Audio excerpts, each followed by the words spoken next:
Without shelter, people die. Developing now, new numbers are highlighting the potentially deadly danger for those living on the streets of King County.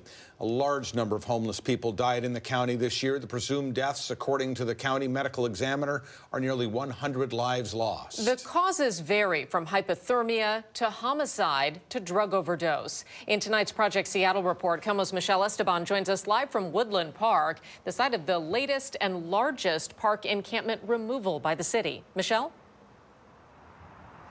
Well, guys, every person who took housing from Woodland Park, I'm happy to tell you today, is still there. And that really can be life-saving. An advocacy group that stood for all of the lives lost today in a vigil this year tell me that at this time last year, they were standing for 68 people. Today, that number jumped by 40%. The silence says it all. Danny Jones, Rickey Burns, Eric, Alicia, Mark, and Gary, each of them homeless when they died. Until we have more shelter and much more housing, more and more people will die. Silent witnesses for lives too easily forgotten, says Anitra Freeman, are the Women in Black, a nonprofit. We have several times stood for a baby who was born homeless and died homeless. The medical examiner has documented 96 presumed homeless deaths in King County through the end of May. And just today, another encampment death.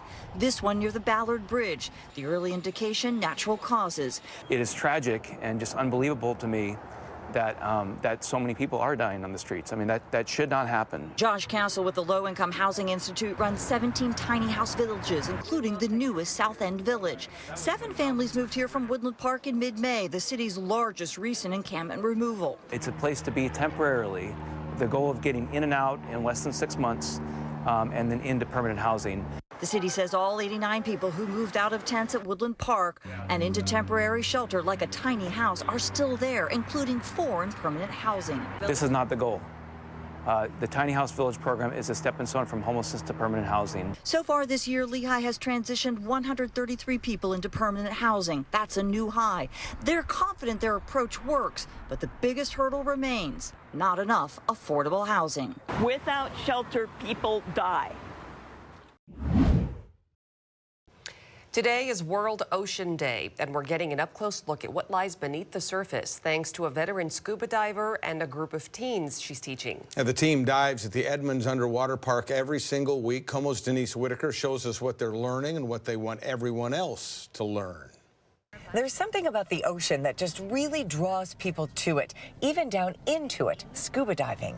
The underwater world is amazing, and I think people just are not yet aware of all the life that exists under there and also how our lives are connected to the oceans. Abby Dias tells me diving totally changed her life, and now as an instructor, she's giving others that same experience at the underwater park in Edmonds on Annie Crawley's scuba diving team. The ocean is underrepresented in our education system. Crawley, an accomplished underwater filmmaker, is teaching kids as young as 10 to dive. I just love the ocean in general. I love being out here with all my buds and just getting to spend time in all the sea creatures, and just being under the water feels really incredible. These young divers doing so much more than just exploring the underwater world for fun.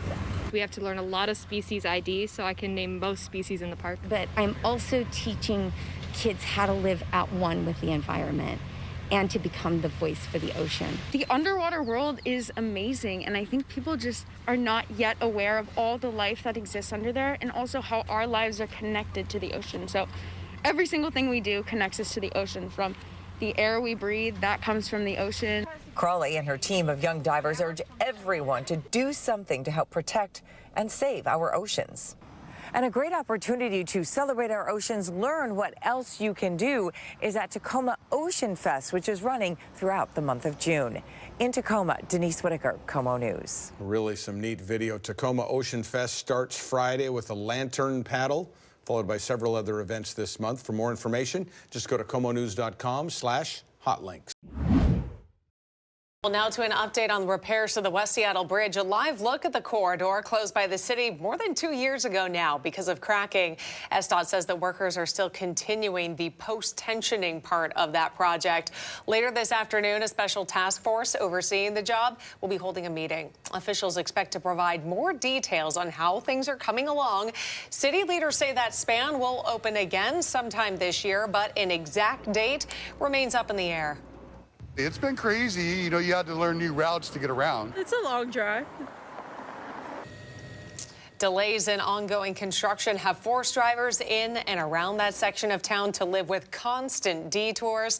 On East Marginal Way South, SDOT says traffic is up substantially. In late May, the traffic on that detour was up 3.5 times compared to traffic back in February of 2020.